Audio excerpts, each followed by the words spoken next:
All right, stop.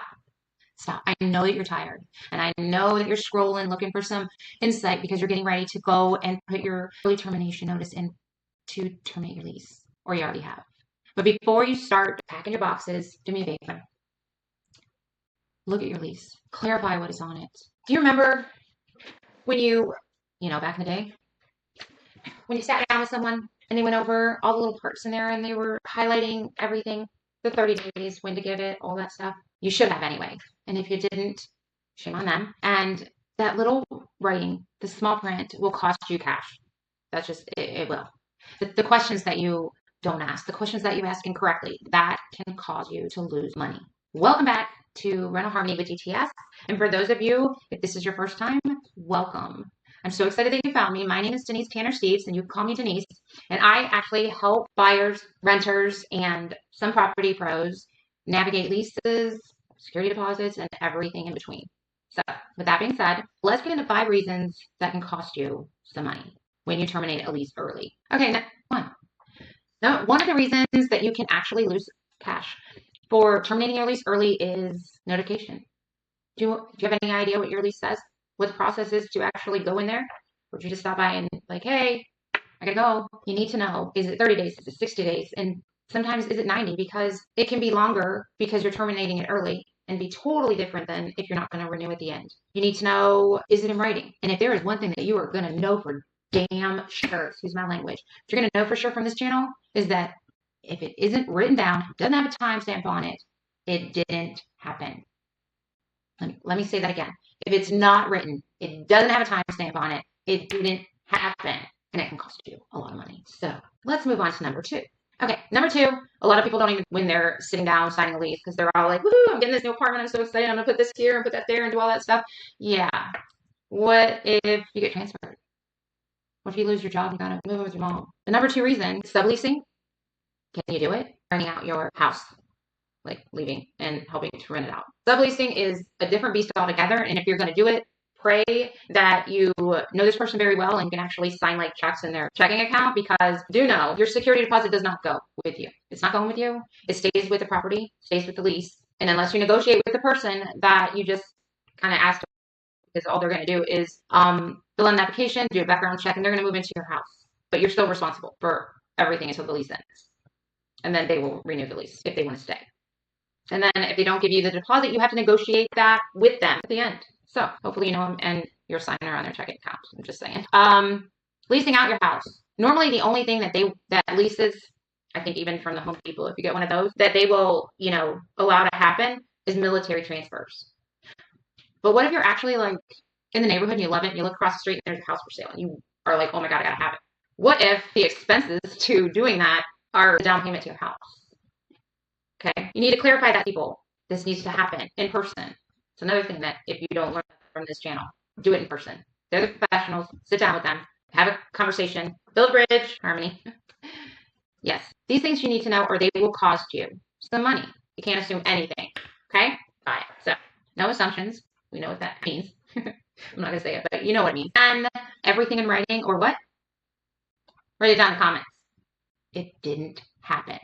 So now let's move on to the next. Right. Okay. Number 3 reason when terminating a lease and giving notice, that security deposit. Your thought process, security deposit. If you're going in with the mindset of I'm not getting my deposit back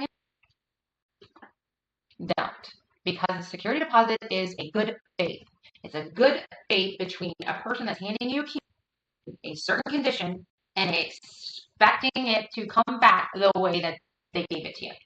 And you're giving them cash, taking the keys, and you're going to give it back to them the way that you received it or better. That is what a security deposit is. It is not rent. It was never meant to be rent. It can be, but that's when you go in with the mentality of, oh, I'm not getting my deposit back anyway, so I'm just going to skip out and let them have that for the last month's rent. Well, yes, but then what happens is the person has to do more work.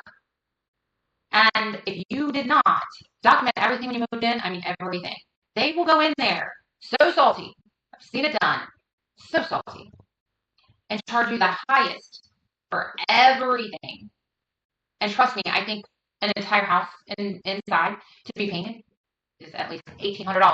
So yeah, your security deposit went to your rent, but that doesn't keep you from having to pay everything else and to the highest. So remember, the security deposit is a good faith between you and the person that you rented the home from, and you are going to give it back the same way you received it so that you can get your deposit back. And you're going to document everything through the whole process from the moment you walked in to the moment you leave, because if it ain't documented, it didn't happen.